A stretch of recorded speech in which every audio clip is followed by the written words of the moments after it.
The wind screamed across the tundra, dragging ribbons of snow into the dying light. 5 figures trudged in silence, their parkas crusted with frost.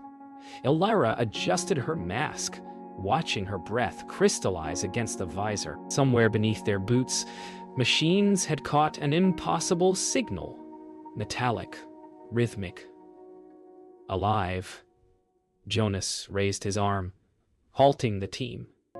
Beneath the snow, his detector pulsed once, then again. The horizon faded into a blur of white and shadow.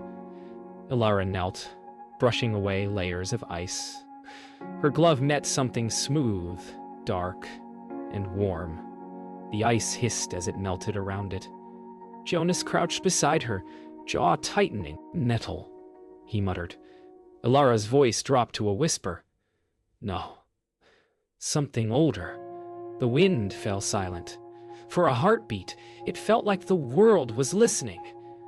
Morning came without color. The storm had passed, leaving silence sharp enough to hear breath. Their camp surrounded the circle now. Floodlights, cables, instruments half buried in frost. Elira stood at the edge of the pit, staring down. The black surface stretched wider, polished as glass. No seams, no scratches. A mirror that refused to reflect. Jonas adjusted a console, watching green lines flicker. No magnetic interference, it's just there. Ava's voice trembled through the recorder. Temperature, 5 degrees above freezing. Elira touched the metal again. Still warm. From somewhere beneath, the faintest vibration rolled upward, like a sigh from the earth itself. By midday, 3 meters of ice had vanished. Drones circled above, their whine echoing faintly. "No structural edges," Ava said, eyes on her display. "It's one continuous alloy." Olander smiled without humor. "Then it was never meant to open." Jonas grunted. "Everything opens." Elira pressed her palm to the surface. The hum pulsed through her glove, faint but alive. She flinched as warmth rippled beneath her hand. "It's responding," she whispered. "To what?" Olander asked. No one answered. The hum deepened. Slow, rhythmic, steady as a heartbeat. The night never truly darkened, just deepened into endless blue. Floodlights bleached the snow into a false daylight. Elira couldn't sleep. She found herself drawn back to the pit. The others slept fitfully, murmuring in their tents as the hum threaded through the air like a distant lullaby. Her flashlight beam caught a faint imperfection in the metal, a line, curved and delicate as a scar. She blinked. It hadn't been there before. The line pulsed once, releasing a thin breath of golden vapor. She froze. The light widened slightly, like an eye opening beneath ice. They gathered at dawn, though no one had slept. The golden seam still shimmered, its warmth palpable even through gloves. Olander checked instruments. Nothing registered. "Clean," he murmured. "It gives off nothing at all." Jonas' voice broke the stillness. "We're sealing this. Too unstable." Elira shook her head. "You can't seal what's awake." For a long second, only the hum replied. Then the ground shifted, low and heavy. Cracks laced through the ice. The seam widened, light spilling upward in soft waves. Before anyone could move, the circle opened, revealing a sloping corridor descending into radiant mist. The entrance breathed warmth into the frozen air. Mist coiled upward like smoke from a living lung. The team stood in silence as their breath mingled with the golden vapor. Jonas lowered himself first, boots sinking into the frost-softened rim. His voice, rough through the comms, whispered, "To temperature rising. 20 degrees." Elira followed, flashlights slicing through the fog. The corridor sloped gently downward, walls curved like poured glass, seamless and pale gold beneath a thin membrane of frost. Each step echoed, not against metal, but something softer, resonant. Olander trailed behind, fingers grazing the wall. It's humming, he murmured. Ava adjusted her recorder, voice hushed. We're inside it. No one corrected her. The tunnel curved endlessly downward. No seams, no signs of construction. Just one continuous shape bending into shadow. The air thickened, damp and sweet, faintly metallic. Their headlamps caught veins of faint light running within the walls, like bioluminescent capillaries. Jonas paused, shining his beam ahead. No end in sight. Ilara's breath hitched. It's warm, too warm. A droplet fell from the ceiling, splattering onto her glove. She blinked. Golden liquid, viscous as honey. Olander stared upward, whispering to himself, "It's bleeding." Behind them, the entrance sealed with a quiet sigh. The sound of the tundra was gone. They descended for nearly an hour, though their watches disagreed. Each clock read something different. Ilara's heart raced with quiet exhilaration. No heat source should sustain this far below the surface, she said, voice low. Jonas' reply came through static. Could be geothermal. Olander laughed softly. A sound too fragile. You still think this place obeys geology? Ava's light flickered. Jonas, the walls. They're moving. He turned sharply, flashlight catching faint ripples. The corridor contracted, then released, like breath drawn through stone. The hum deepened. The sound carried weight now. Felt in bones, not ears. They reached a widening. A circular antechamber the size of a small hangar. The ceiling shimmered with faint light, pulsing in time with the hum. In the center stood a column of translucent material, its surface alive with swirling light. Jonas raised his weapon instinctively, then hesitated. Ilara, what is that? She stepped closer, awestruck. It's not machinery. It's more like tissue. Olander's voice trembled. Do you hear it? The rhythm? It's matching us. Ava checked her pulse. It's sensing, she whispered. Ilara looked up at the glowing column. For an instant, she thought she saw a reflection, not her own, but something watching from within. The hum became a pulse, steady, low, and alive. Every step toward the column resonated through their chests. Jonas tried the comms. Static, Ava checked her recorder. Its light flickered erratically. Ilara reached the column and rested her fingertips against it. The surface was soft, almost yielding. Her mind filled with noise, fragments of voices like echoes through water. Her knees buckled. Jonas lunged forward, catching her arm. Ilara, what did you see? She swallowed hard, eyes unfocused. Not what, who. Behind them, the column's glow deepened, and for a heartbeat, shadows on the wall moved independently of their bodies. The tunnel ended without warning. One more step, and they were inside it, a room wider than sight, walls curving into darkness. The air shimmered gold, thick with a scent like wet iron and ozone. Their voices echoed too long, as though the chamber itself wanted to remember each word. Ilara raised her light. The beam dissolved halfway across the space. A faint sound trembled through the air. Not mechanical, not wind, but whispering. Ava lifted her recorder. It's repeating us, she said softly. Jonas turned in place, scanning the shadows, then stopped talking. But the whispers kept speaking long after they'd fallen silent. They moved slowly toward the center. The floor was glassy, faintly translucent. Beneath it, shadows stirred, shapes too fluid to define. Olander whispered, "This isn't architecture, it's anatomy." Ilara crouched, running her light across the surface. Patterns flickered, veins, synapses, constellations. She froze. Jonas, that's us. Their footprints, their movements, every step since entering had imprinted itself in light beneath their feet. A perfect map of their path. Ava's voice cracked. It's remembering us. Jonas lifted his head. Then it knows we're here. The hum grew gentler, rhythmic, almost comforting. Alara closed her eyes.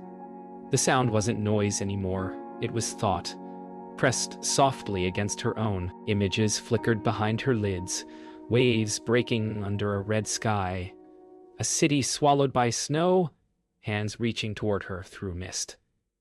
A sudden warmth filled the air. Ava gasped. It's brighter. The walls had begun to move, bending inward, taking shape. They weren't walls anymore.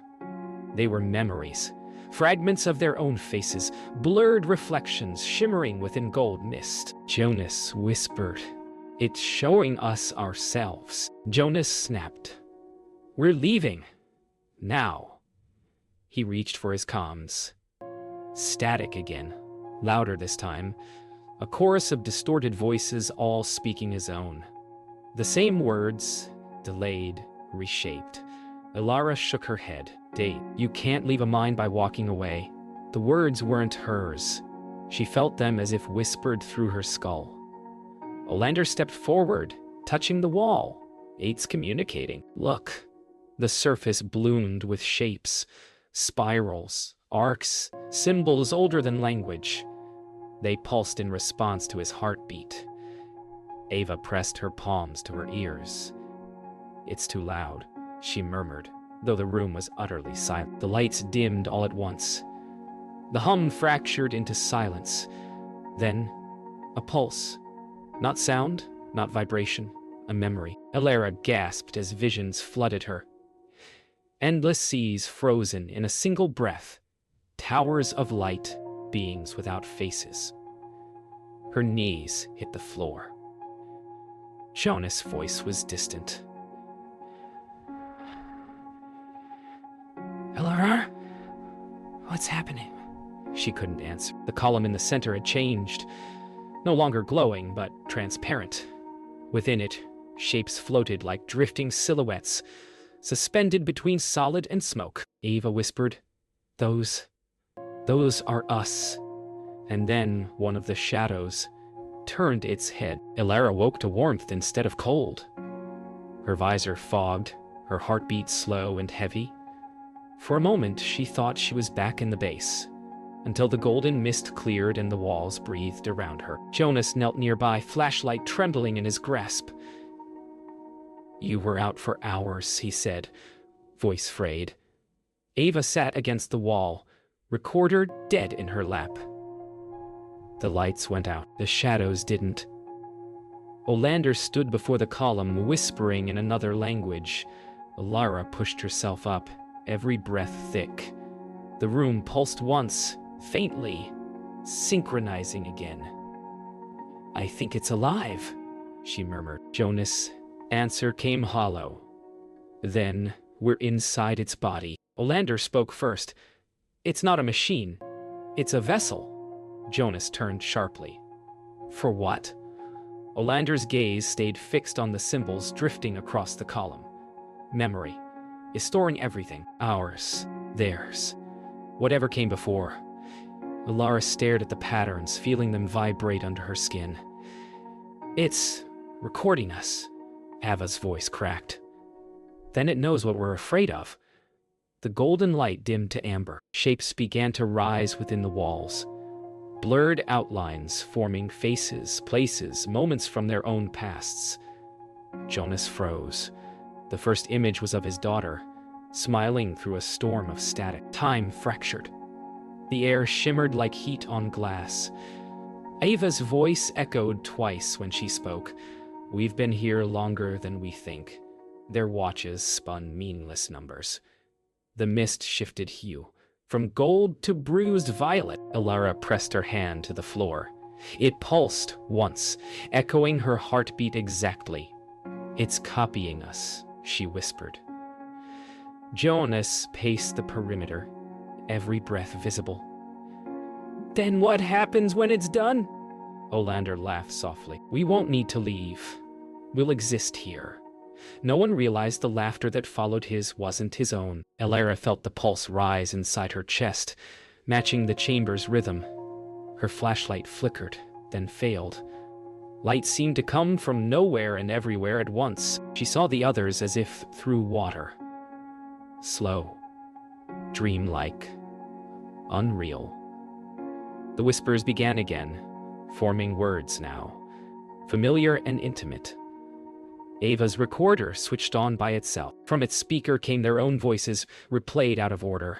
Elara's laughter. Jonas commands, Olander's muttering, layered together like a prayer. "Stop it," Jonas barked, striking the device. The walls answered him, repeating the word stop until it lost meaning. The pulse built to a crescendo.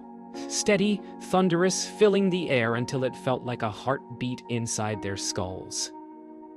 Olander cried out suddenly, collapsing near the column, his body convulsed, mouth moving in silent rhythm with the hum. Elara rushed to him, grabbing his shoulders. "Nils, can you hear me?" He smiled through trembling lips. "It's not a place," he whispered. "It's a mind." The column erupted in blinding light. Symbols streamed upward like burning script, swirling around them in spirals. When the glow faded, Olander was still, but the column pulsed with 2 heartbeats now. There was no dawn. The golden glow had cooled to gray. Every sound seemed slowed, stretched. Ava whispered first. "Something's wrong with time."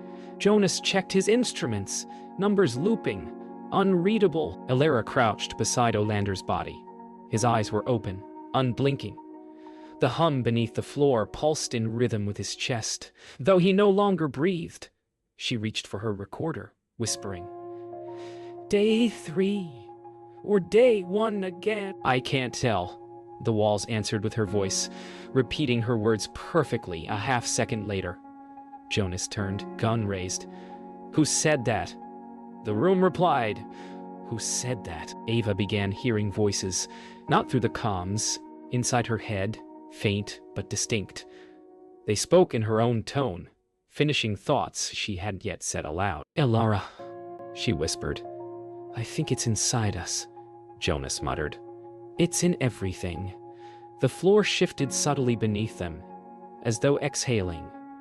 Elara steadied herself against the column, its surface now cool. For the first time, she realized she couldn't hear her own heartbeat over the hum. Olander's voice echoed suddenly, clear and calm, from nowhere. "You've been here before." Jonas spun, weapon raised, but Olander's body never moved. Sleep came in fragments, indistinguishable from waking. When Elara opened her eyes, the camp tents were back. Bright lights, humming generators. Jonas stood outside, alive, smoking. She ran toward him, breath catching in relief. "We made it out." He turned. His eyes were gold. She froze. The landscape behind him wavered, colors folding inward like melting glass. Then the tents collapsed into mist, and she was back in the chamber. Ava's voice broke through the static. "You saw it too, didn't you?" Elara nodded weakly. "It's showing us what we want to leave behind." The air thickened until breathing felt like drinking. Jonas' reflection began moving before he did. Aya's laughter echoed seconds after her mouth closed. Elara stared at Olander's empty shell. His reflection still breathed in the glass floor. Ava trembled. "If it's rewriting us, what happens when it finishes?" Jonas exhaled slowly, voice hollow. "Then maybe we'll be remembered forever." The floor rippled, and for an instant, they all saw themselves, not as they were, but as golden silhouettes, flickering like data fragments caught in static. Elara whispered, "It's learning to dream." Jonas made the decision. "We end this." He aimed at the column and fired.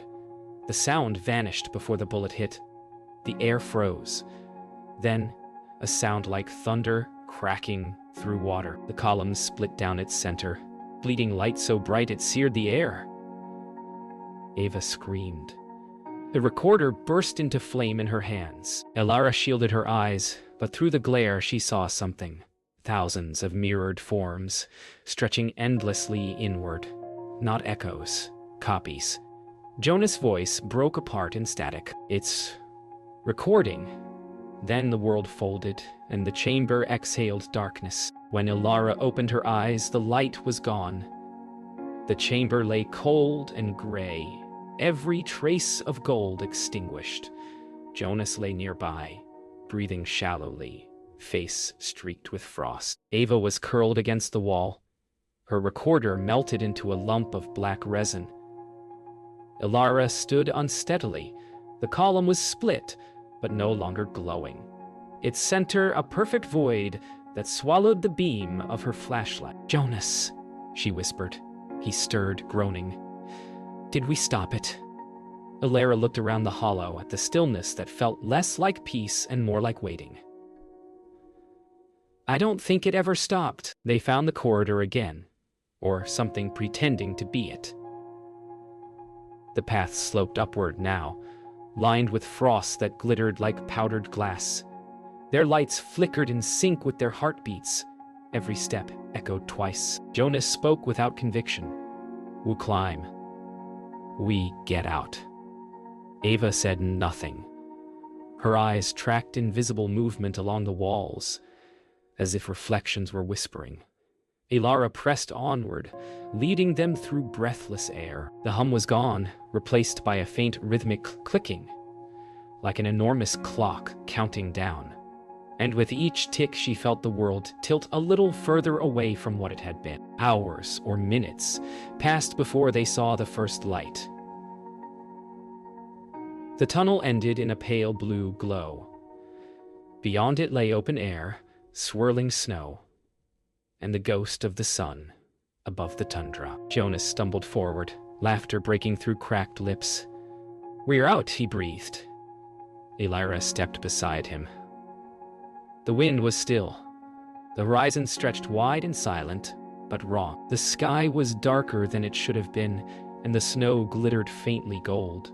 Ava emerged last, eyes wide. "Jonas," she said softly, "where's our camp?" There was nothing but ice.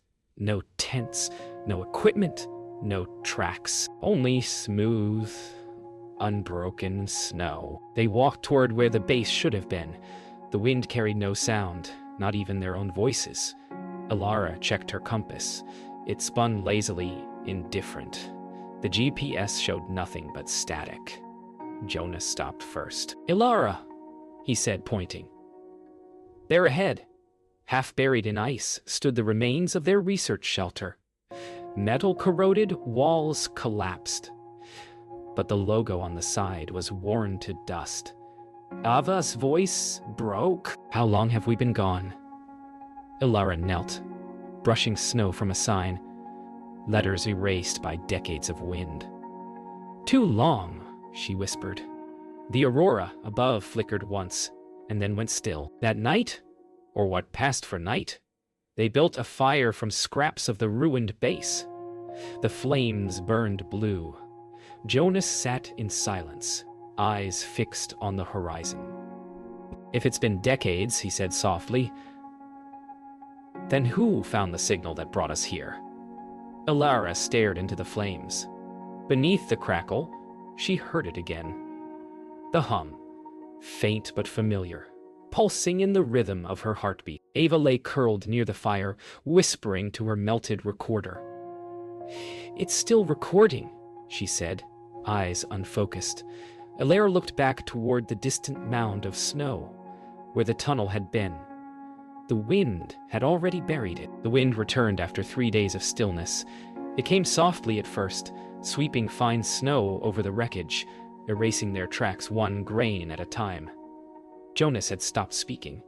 He stared into nothing, eyes pale, breath thin. Ava murmured endlessly to her broken recorder, words tangled in static and snow.